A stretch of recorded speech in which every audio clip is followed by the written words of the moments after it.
Om Shruti Smriti Purananam Alayam Karunalayam Namami Bhagavatpadam Shankaram Lokashankaram Shankaram Shankaracharyam Keshavam Badaraganam Sutra Bhashya Kritau Vande Bhagavantau Punah Punah Ishvaro Gururatmeti Murti Bheda Vibhagine Vyomavadvyaptadehaaya Dakshinamurtage Namaha Gukarastvandhakaro Vai Rukarastanivartakaha Andhakara Nirodhitvat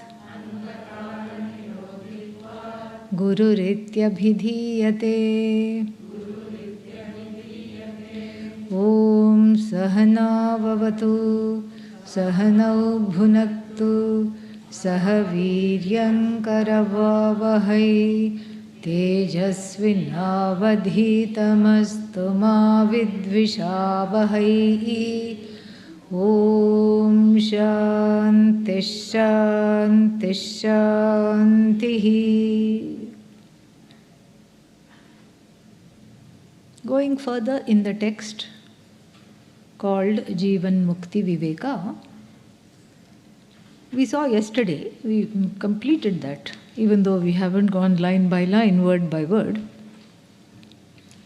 We saw how what distinguishes the renouncer or the one that is desiring to renounce this world is the desire for what is called in the text, what is known in the text as Atmaloka, the kingdom of oneself. And what is this Atmaloka? Meaning, it is distinguished from Anatmaloka. A loka or a field of experience, a reign or a kingdom that is not Atma. Not Atma means what? Here also there can be confusion. Everything is Atma and suddenly you are saying this is not Atma. Recall, however, this whole section in prose, he said, is going to unfold at a more basic level. So at the basic level, what do? We make a distinction between I, Atma, and not I, so that the various ways in which subtly the two are entangled can be delineated. So first you separate and then you see that everything is one. This is a pedagogical device. We have discussed that in satsang and in the other classes. So that is how in the beginning, Atmaloka, myself, Anatmaloka, in the fields of experiences that are considered not me, not myself, this is how the distinction is made, because frequently Anatmaloka is entered into thinking it is Atmaloka, meaning thinking it will give me the satisfaction, the joy and the contentment which I seek. Traditionally, what is considered Anatmaloka is divided into Manushya-loka, meaning this world, and then Devaloka, Pitraloka, some examples of afterlife, where there is some kind of a fantasy. People are not just wanting to secure some sense of, to reserve a space here. So not content with reserving a place here meaning in this realm, one wants to reserve a seat in the afterlife as well, because of the insecurity centered on the self. So you think, oh, if I get a place in heaven, I'll be okay. But then, what is it? What is it that guarantees it? And people go to law, and religions also promote this afterlife. Just like in the pre-pandemic era, we used to have glossy travel brochures. A wonderful white sand beach, blue waters like in the Bahamas, And then and then one blue table to match the water, 2 blue chairs, and then and then a nice umbrella on top, and then 2 drinks. The drinks also have their own umbrella. I've never understood that concept, but I suppose it looks festive. And then all this, and the chairs will be empty. Why? Because you are supposed to think this is for you. This is Devaloka, heavenly. And then when you go there, you realize all the things and the people that have been photoshopped out. The concrete building hotels, which are in the form of, concrete jungles, and all the other bodies on the beach, all the noise, all the things, everything has been photoshopped out, not there. Devaloka is like that. You think it is something, and it is all promoted by all these religions, including our own. It is promoted, severely promoted. Go here, come here. Heaven, heaven, heaven, heaven. Who wants? Everybody lines up. Moksha here and now. Who wants? Nobody lines up. So, therefore, this Devaloka and any other kind of, Pitraloka, some other kind of heaven, So maybe one is beach and the other one is mountains, because what else do we have? So you can just do that. You can think about it and, reserve your place there, supposedly. And sometimes, how to reserve the place there? Because you're not taking your own body. The gross body is not there. It's not a gross place of experience. It's a subtle realm. So you can't really, it's like saying, I'm going to build my dream home out of the dream finances that I have. Where do you have the dream finances? Oh, I have something saved away in the dream. Yesterday I dreamt that I had a big bank account and I'm going to use that money in order to buy a house in this realm. Will not work. Will not work. So therefore, this is not an option. It's not a possibility. But still, that doesn't stop the religions from touting it. In the 70s, there was one very enterprising person who said, would you like a tree in your backyard? An innocuous question, but it referred to your backyard in heaven when you go. And this was in India. Give 200,000 rupees per tree in the backyard. And if you want a whole orchard, there is a bulk discount. You can have many trees, but then you don't have to pay per tree. We'll work something out for you. But you just have to say the word, and then you will have a tree over there. And for that tree over there, you pay over here. Okay? Somebody is getting rich, and it's not you. And this is how the gullibility is. And the gullibility is because of Atma Ajnanam, not understanding that, if there is a loka, first of all, that there is a loka, we don't know. And whether I will go there, that also I don't know. Okay, I reserve a tree there, but then if I go to some other loka, that's also not in my hand. And then, whether having gone there, I will like it, that also I don't know. So many don't knows are there. But still, people go loco over the lokas. That's why it's called loka, because it's very close to loco. Yeah, loco means gone. Yeah. Loka is place you are about to go. Loco means you have already reached there. Mentally. So that was the discussion here. And that's why one was told that this anatma loka desiring is not going to help at all. Therefore, right here, right now, you desire for what you really want. What you really want is you. Yeah, who said so? The Shastra said so. Shastra said so. But why should I trust and believe the Shastra? The teaching, why should I believe? You should believe the teaching because it is in keeping with your own yearning. Your yearning is not for the not I, it is indeed for the I alone is the yearning. Why? How? Because everything that you do, everything that you want, everything that you are is what? Is for you alone. Who wants to go to the lokas? You. The desire for the lokas is centered on a kind of security. That is you. Okay, I don't want security, I want happiness. That is your want, your yearning. And so please recognize this, and in this recognition of at least what to follow, what kind of a desire to follow, there is already a sense of redemption and freedom. So this was the conclusion of that portion of Atmaloka, Anatmaloka. And now we come to another portion which is called, which is going to describe in a little bit of detail the Vividisha Sannyasa. Vividisha Sannyasa is going to be described in detail. And then what is it, etc. Very nice section.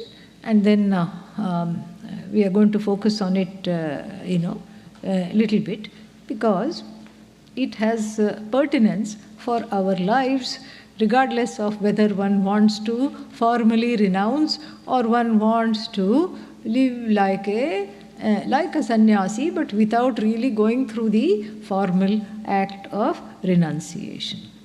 So it says, Iha janmani janmantareva samyak anushtitaihi vedanu vachanadibhihi utpannaya vividishaya sampaditattvadayam vividisha sannyasah iti abhidhiyate. This is based on an Upanishad Vakya. Again from the Brihadaranyaka Upanishad. And what is that Vakya?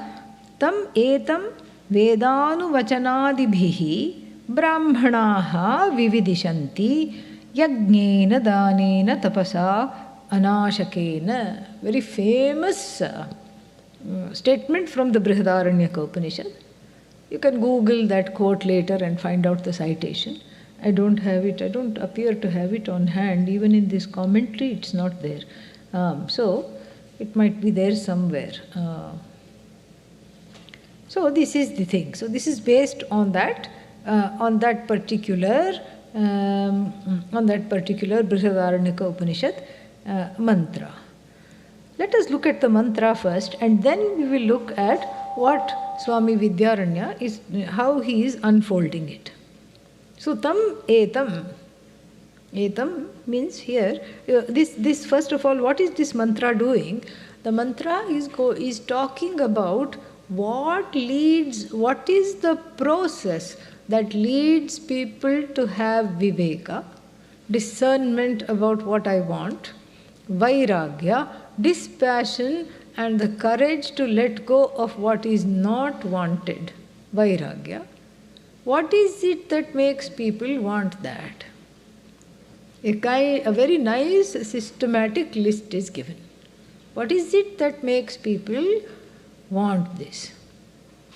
How is it that one gets this? So, Veda anuvachanadibhihi. So, Brahmanaha, first of all. Brahmana here doesn't mean Brahmana, Kshatriya, one of the four divisions in society. Brahmani charitum asya sheelam asti iti Brahmanaha. The one who has the capacity, samarthya, and who has the desire, because every capacity is, has the basis in desire, to desire and to want Brahman. To want Brahman. And to study Brahman, to desire Brahman, the one who has the capacity and the commitment is called Brahmana. So what does this Brahmana do? The Brahmana is always looking at the words of the Veda. Veda here includes Vedanta. So the Brahmana, the student who is desirous of Brahman, is always wishing to study, is always looking into the Upanishad, is listening to the Upanishad, and then at home also, being a devout person, is repeating the mantras of the Upanishad, doing puja, etc., going to yajnas, doing puja, etc. And then, so this is called Veda Anuvachanadibhihi. Anuvachana means repeating the words of the Veda constantly. Then what happens as a result?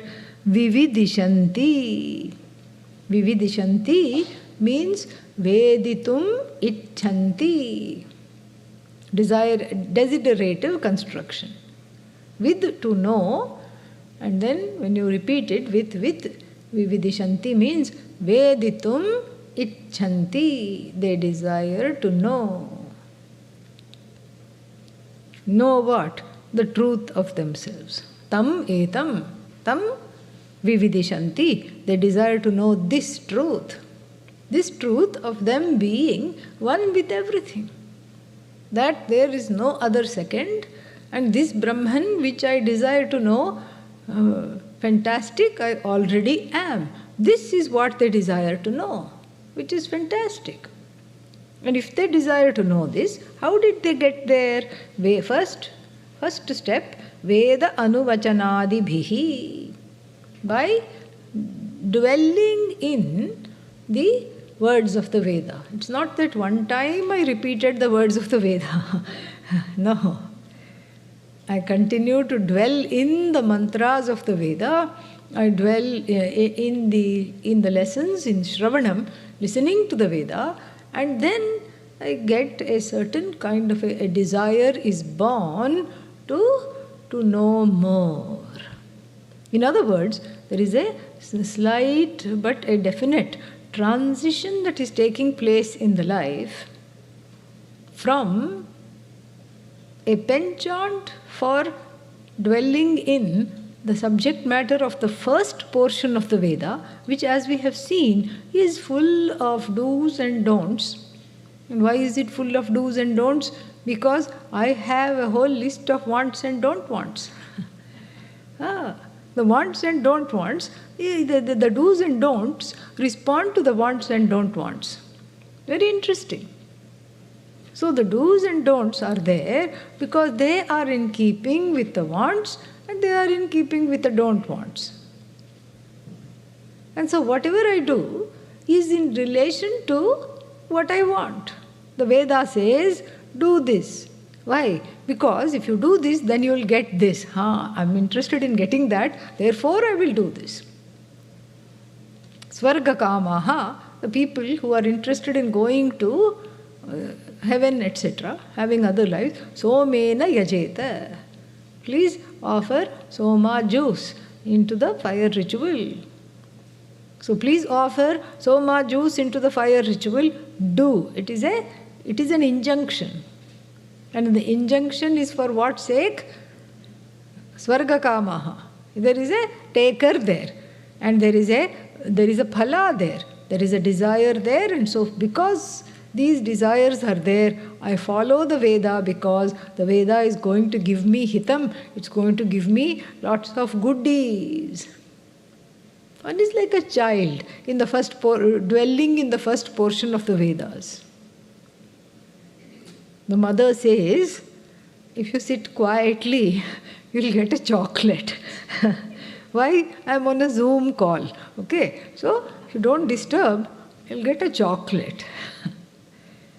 And then the child sits quietly, starts to fidget. But then the idea of the chocolate comes. And the mother has already shown the chocolate. It is not the regular one. It's a very special one. It's not the one that you eat every day. It's a very special chocolate and it's kept high out of reach. And it will only be given after the Zoom call finishes. And so the child will fidget a little bit, but then thinks of the chocolate and calms itself down. This is what a person reveling and dwelling in and the first portion of the Veda is exactly like. Waiting for the goodies. Give me, give me, give me. Every prayer is give me, give me, give me. Dehi, dehi, dehi. give me this, and after that give me this. What's wrong in asking that? Nothing wrong. But it just shows that that person, doesn't have vairagya and doesn't come under the scope of JivanMukti Viveka book. They are not discussed. That's fine.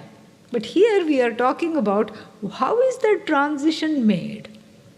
How is this childlike jiva, actually childish jiva, who is saying, give me, give me, give me, and wanting everything, and learning to sit quietly and having a disciplined mind for short periods of time in order to get some goodie, either a goodie in this life or in another life. How is this childish jiva ever? Where is the hope of them growing to embrace or even be slightly interested in the next portion of the Veda, which is Vedanta, for which the subject matter is very different. There it is not give me, give me, give me. It's all about me, me, me. And what me? The me that is revealed by the Upanishads. A very different autobiography of the Atma, of the I, which the Upanishad writes. But how can the Upanishad write my story? Because you have made a mess of it. Yeah. What is your story? Chapter 1, complaints. Yeah. Chapter 2, why me? Chapter 3, oh no. Chapter 3 can vary, oh no or oh not again, not again.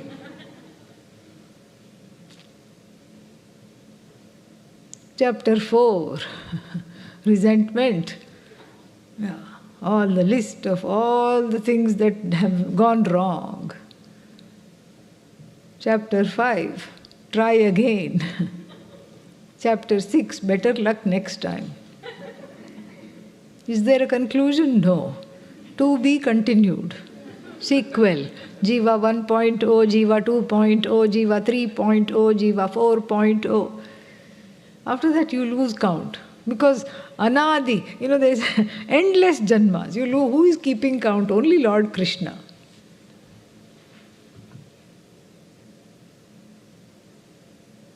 So, this is the autobiography. You don't even want to look at your own story. That's why you go to the movies, because it's a nice change to look into somebody else's story. Look into somebody else's story. Somebody phoned me yesterday, some elderly person who wanted to say she was doing well, etc. I said, how is life? What is happening? And yes, everything is okay. I said, she has one caregiver who comes part of the time to take care. So I said, hope the caregiver is coming. Yes, I see a big transformation. I said, what happened? So the caregiver started to get very interested in all the Bollywood films and serials that this elderly person has been watching. Okay? Caregiver knows not one word of Hindi. But there are some captions or translations, I believe. So the caregiver got hooked to all these serials. And the caregiver bookmarked the places where these serials are available, so that, as this elderly person gets better, because she had a fall and she needs somebody right now, so she's getting better. As she gets better and the caregiver finishes her job, the caregiver will be well equipped and on her laptop has everything. There is no language barrier even. So much one is interested in other people's stories because one precisely cannot stand one's own. This is called autobiography of a bhogi. Yes. Yes. This is what it is. But the Upanishad has a different way of writing the story of the jiva. You are whole. That is the title. And the chapters also look very different.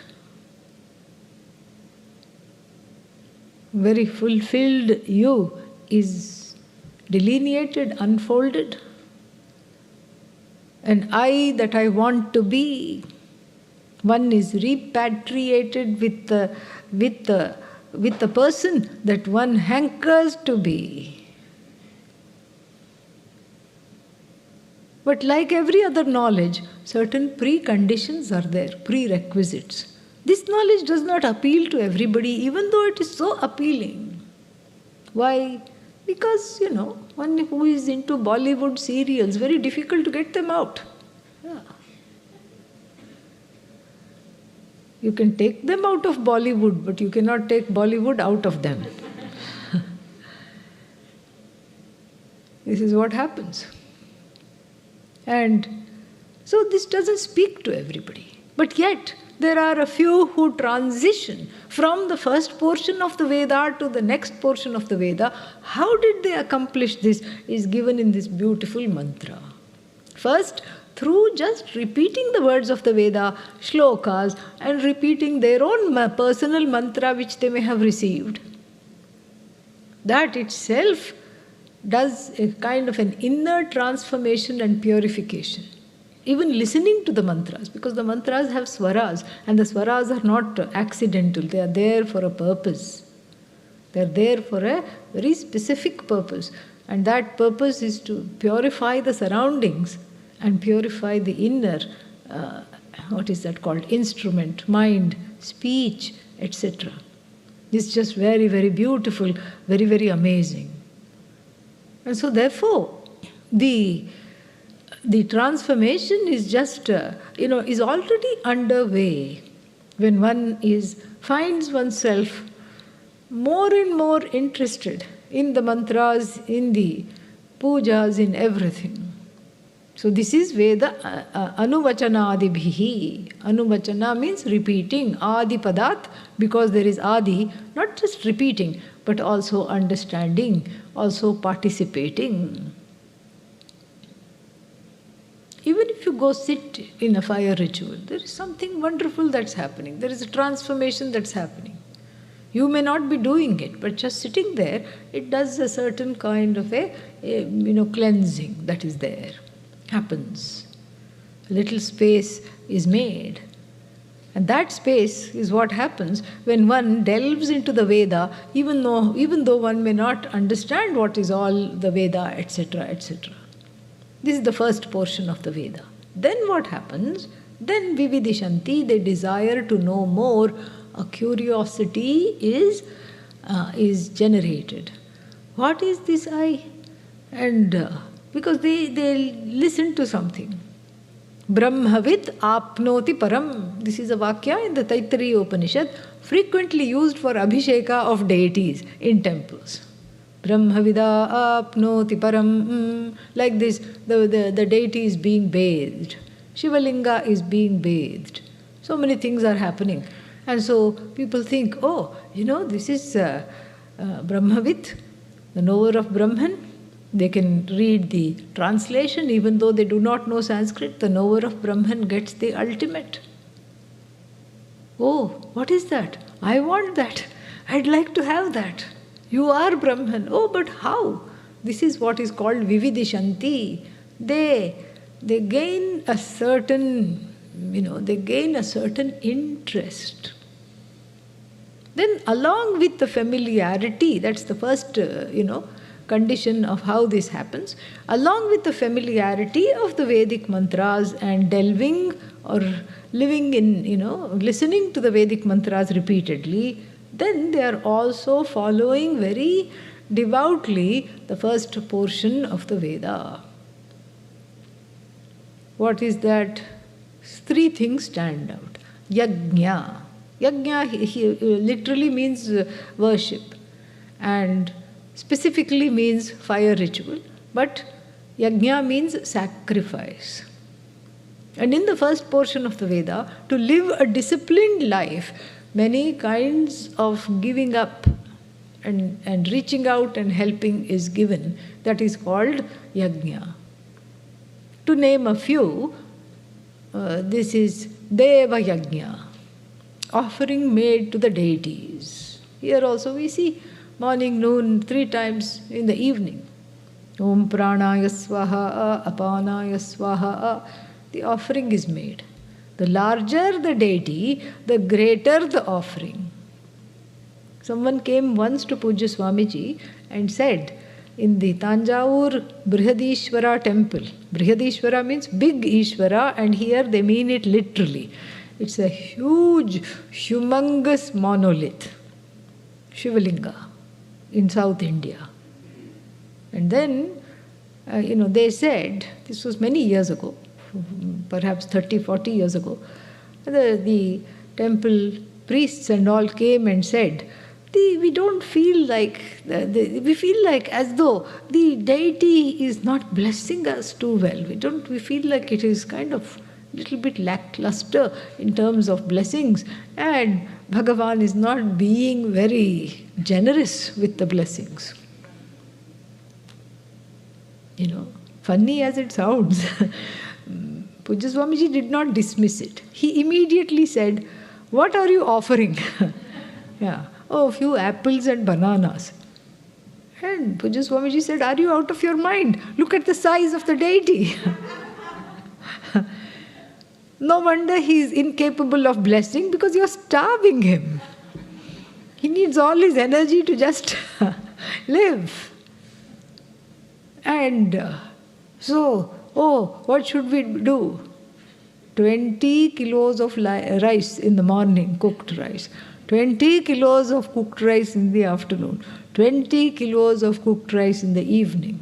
And since it cannot be an even number, you add 1. 61 kilos of rice per day. Of course, small frequent meals, not so small, large frequent meals. And this is what you have to offer. And then the transformation took place. Whoever prayed for anything, Lord Shiva was waiting to bless. Because you see, the temple consecration is a very totally different thing, Agama Shastra.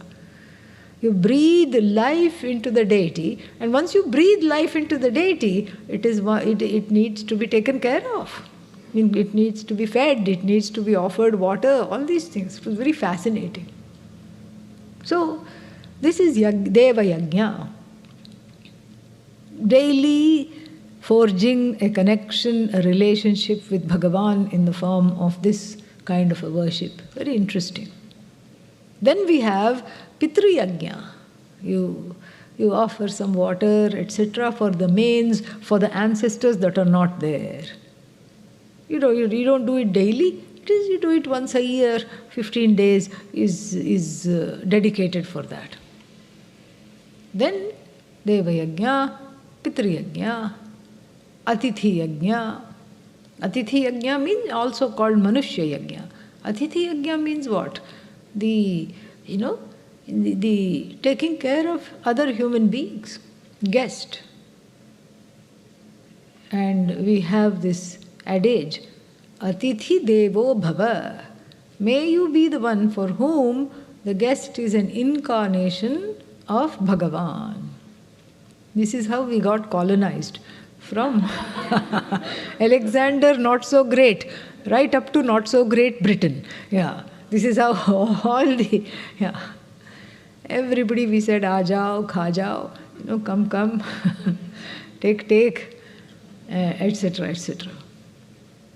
So, this is Atithi Yajna.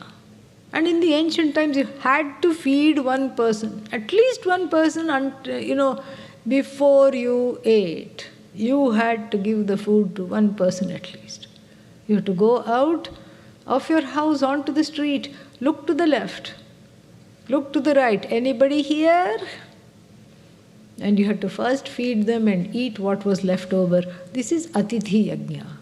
Then Bhuta Yajna. Bhuta Yajna means all the elements.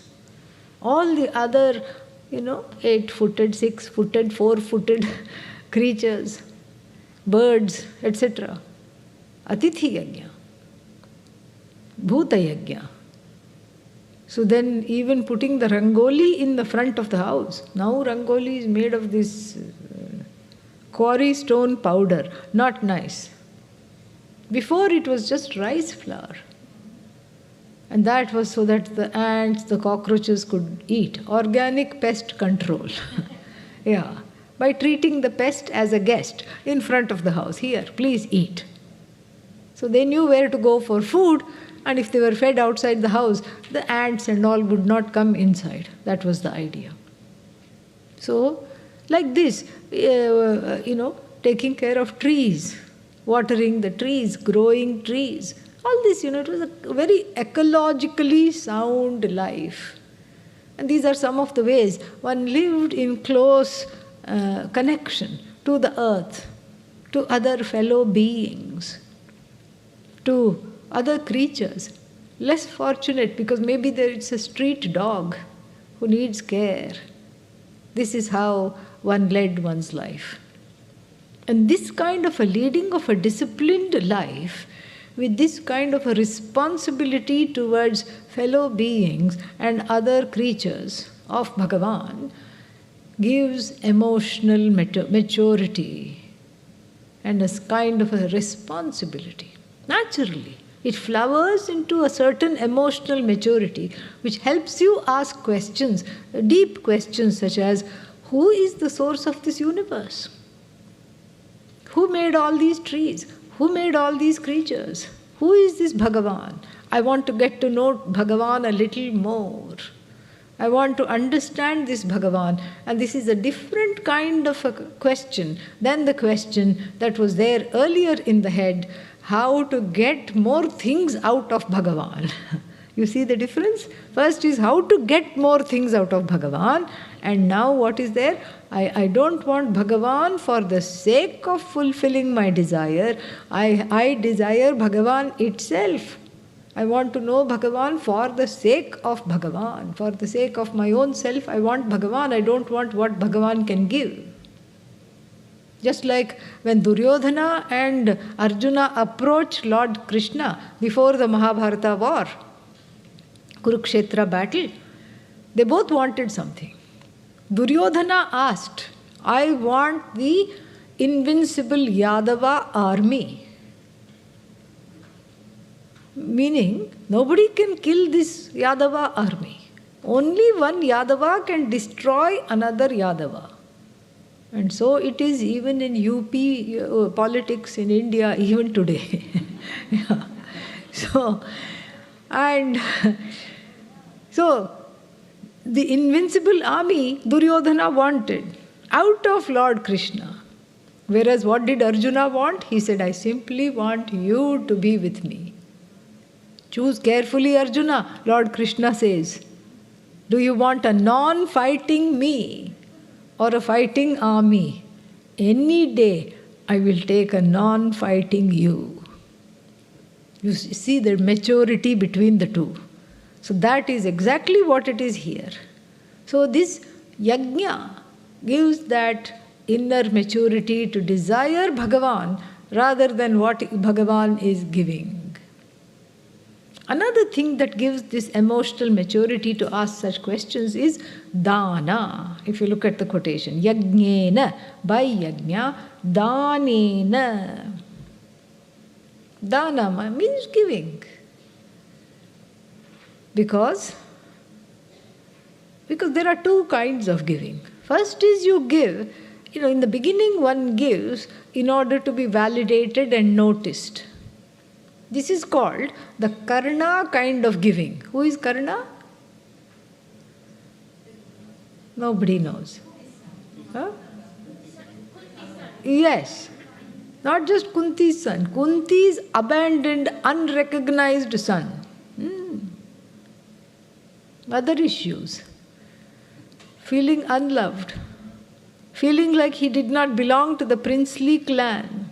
And neither did he belong with the children he played with, the sons and daughters of other charioteers who were his foster parents. When he was just let go downstream, she was an unwed mother.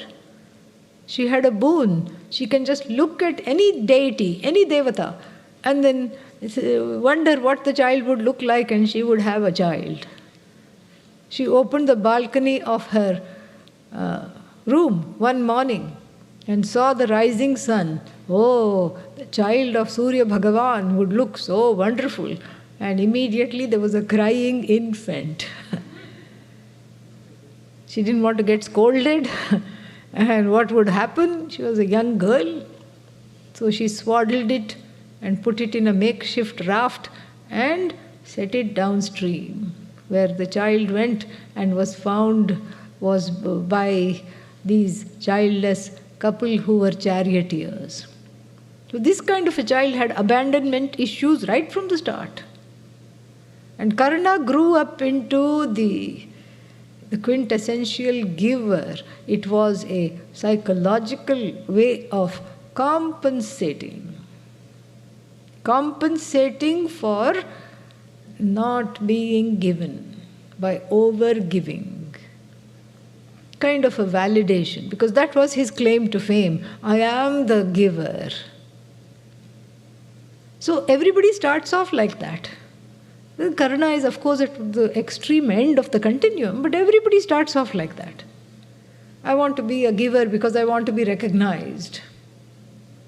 I will give, and then what will you give me instead? What will you give me instead? In return, what will I get?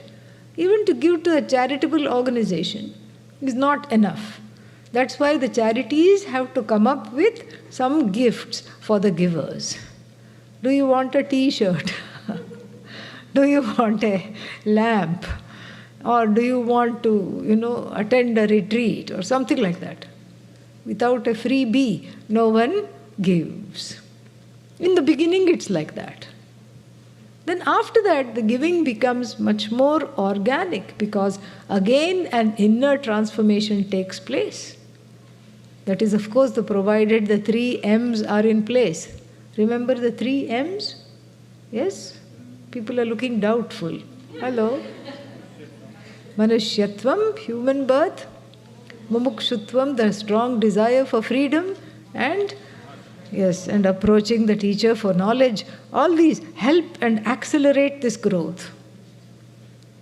So in the beginning, dana is given just like, I'm the giver. You see so many photos of people giving, a check. And they will position, and they will call the people, they will position the check and the other person receiving, and then that's how the photo should be. I am the giver. But as a result of a little bit of a self-transformation, one starts to give without needing to get anything in return, because the giving itself gives me as well. That is the emotional maturity. And how to give is also given in the Upanishad. It's amazing. Hriya deyam, bhiya deyam. Give with a sense of shame. Lajjaya, meaning I wish I could give more, but this is all I have. Give anonymously. Give with a sense of apology. Give with a sense of modesty. Finally, give with a sense of fear. Fear means it's not fear of Bhagavan or anything like that. But just give because you have a sense of stewardship of the whole earth. And you're afraid that, okay, if I don't participate in this, something bad will happen. So I really would like to give. Give from that sense and that place. This is already a transformation. And the giving becomes a nimitta, a place where the transformation can take place. So first is yajna, then is dana, and then is tapas, tapasa. Tapas is not small Spanish snacks, okay? Yeah. You say, oh, this is a very nice quote. After yajna and dana, I get to have tapas. Fantastic. First time when I saw, I didn't know this, This was somewhere in California. And there was a little, restaurant. Later I knew it was a restaurant. It said, tapas hut, I said, oh, everybody goes and meditates here in this country. How nice. There is a hut to do tapas. Even in India, it's not there. Just on the highway, you have a hut to do tapas. Then whoever was driving me, they said, "No, I think you got this wrong." Yeah, certain things are unforgettable.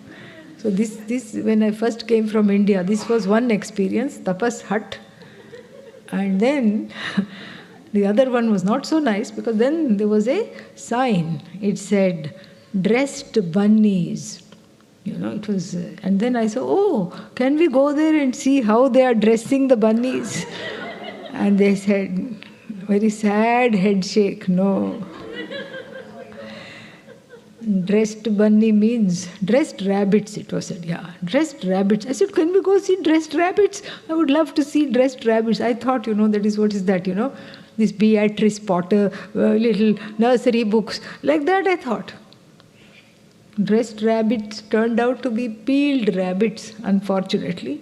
But anyhow, so these are some of the things that stick with you. So tapas is not, this kind, anything else other than the Sanskrit word. Tapaha means heating up. So the word tapas comes from heat. So it means where you are in hot water, some kind of austerities done for cleansing, inner cleansing. Like when you do a detox, that is a form of tapas. They do, so many people do liver cleanse, colon detox, and all these kinds of organ cleanses.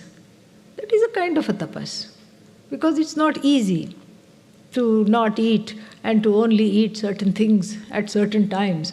This is what is tapas. And the tapas is already prescribed in the first portion of the Vedas. Because, we have so many, we have a lunar calendar, we go with a waning and waxing moon. So then, the no moon day, Amavasya, no moon means no food. Very nice. You kind of equate that. And then you can fast for either part or whole of the day. That is one way. And then you can, you cannot eat on certain other days. Sometimes, people look at the horoscopes. When the baby is born, the horoscope is consulted. Oh, weak Saturn. Okay, no food on Fridays. Saturdays. No food on Saturdays. Venus in the wrong house. All right, include Fridays as well. Wait, that is the time I eat the most, it's the weekend. How can you do this to me? It may be the weekend, but we are responding to the weakened planets in your chart. So this is what it is. So already some of the fasts and everything are already there, prescriptive. They're already prescribed. Why? Because whenever this person goes to the job interview itself gets shut down, or somebody else is getting hired and they're not getting what they want. So try this. What is the connection between fasting on Saturday and then getting a job? Well, let's find out. Try it. Overtly, there is no connection. But since the Veda says it, we take the words of the Veda with a grain of Shraddha, not salt. Yeah. At least a grain of Shraddha. So we give it the benefit of doubt. Maybe there is a connection. Let's try it out. Even if no job is got, the person feels better about it than 6 months ago. That itself is a transformation. That itself is the fulfillment of the words of the Veda. So here, tapas includes any kind of prescriptive fasting, extra japa. Japa means, telling the beads, telling your mantra, extra nama japa, and certain ways in which you kind of give up something. That is tapas. Tapas is not indulgence. It's the opposite of that. Some sacrifice is there and you should feel the heat. That's why it is called tapaha, heat. You should feel uncomfortable. Sometimes people fast for one part of the day. but it is compensated by heavy breakfast and a heavier lunch. That is not exactly what is meant here, You should feel peckish. You should feel like, oh, I wish there were dinner. That kind of a feeling is there. Then only it is called tapas. So this tapas first is done in order to get the goodies as one grows. Yes, if I fast on Saturdays, Shani will be happy with me. And Venus will be happy with me. And when Venus is happy, Venus is the deity of abundance, Shukra. And when Venus is happy, miracles can happen. Sudden windfall. And people being nice to you, that is also Venus. People being very benevolent towards you, Venus. Lots of friends, lots of abundance in food, in the way of being, etc. A bigness that one commands, all that is Venus. Getting away from the scarcity mentality within, that is also Venus. So in the beginning, the fast is done in order to propitiate that aspect of my chart, for instance, which is not working properly. But later on, one goes to just do it for its own sake, and one has an inner transformation. Living without food for once a week, for one time, starts to raise other questions. Oh, how little do I need to survive? Do I really need all this food? Food includes so many other things. And do I need all these things? So one starts to question. And all these kinds of forms of growth, and you see, yajnena, so tapasa. Tapas also means, other kinds of austerities we can do with regard to pujas, etc. Then the last one is what we have already discussed. Anashakena. Anashakena means by withdrawing themselves from food. Anashakena. Yajnena, danena, tapasa, anashakena, vedanu chanadibhihi brahmanaha vividishanti veditum icchanti. They desire to know more about themselves, because in this prescriptive formula for a better life, they do follow this formula, but they instead have self-growth. In addition to following the formula, they have self-growth, and the self-growth gives them the inner space from wanting things all the time to asking more matured questions. More matured questions. How am I benefited by this? Not very much. Let's see, what is this all about? And there is a lightness of being, and there is a depth of understanding. And so this is what is very beautifully put.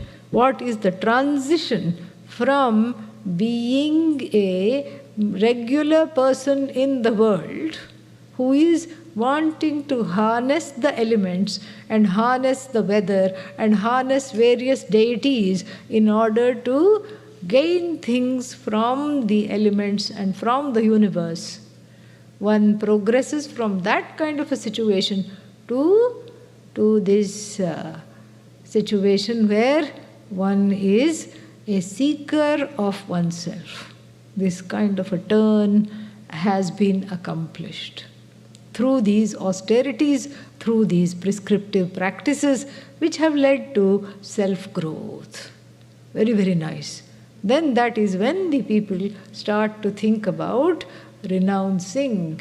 Renouncing is connected to the gain of knowledge, at least in ancient India. Renouncing doesn't mean sannyasa, but giving up a lot of things that one was doing previously. This is what it means. And renouncing doesn't mean sannyasa. This fact is going to be brought about, and we'll be looking at it in the next class. But now here, a few things Vidyaranya Swami is saying about this particular quotation. Iha janmani, in this birth, janmantare va, or in another birth. Iha janmani, janmantareva, in this life or in previous lives, then how samyag anushtitaihi, after, through well done. Samyak anushtanam means nicely accomplished what? Nicely accomplished. What was nicely accomplished? Samyak anushtitaihi, by the nicely accomplished Veda anuvachanadibhihi, through the words of the Veda, etc. Utpannaya, that which was born by the other religious acts, such as self-study and giving, etc., which we have discussed. So then what happens? The vividishaya, the desire to study, the desire to know, the desire for self-knowledge is born. Sampaditatvat, because it has been gained, vividisha sannyasah iti abhidhiyate. Because of this transformation of the person from being a seeker of objects to the seeker of oneself, this whole thing is known as vividisha sannyasa. Because vividisha, desire to know. Because that desire to know is at the center of the transformation. Otherwise, one was just desiring all kinds of objects.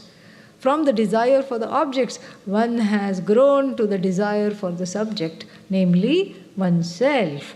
This is what is called vividisha sannyasa. This is why it is called vividisha sannyasa. And then he says, ayancha vedana hetuhu. Ayancha vedana hetuhu sannyasah dvividhaha. Vedana hetuhu means the means for knowledge. This means for knowledge, called sannyasa, renunciation, is of two kinds. Dvividhaha sannyasah. So two kinds of sannyasa. One is, what is the first one? Janma padaka kamya karmadi tyaga matratmakaha. We'll understand that. That is the first one. Second one, praisha ucharana purvaka danda dharanadi ashramarupaha cha iti. So two kinds of sannyasa are talked about. First one is called the renunciation of the actions that are done for certain, to produce certain desirable objects. So in other words, I stop pursuing objects of desire. This itself is sannyasa. This Svatmavidyananda gives it the status of sannyasa. So what is there? Certain kinds of karma tyaga. And we'll be talking about what those are. What kinds of karma are eschewed. We'll talk about that. Certain kinds of actions are given up. Actions, and precisely what kind of actions, we'll see in detail. But for now, the actions that give something for me, the actions where I pursue some object of desire, those kinds of actions are given up. This itself is one kind of vividisha sannyasa. So this is the first kind. He said there are two kinds. The other kind is the ucharana, the formal sannyasa.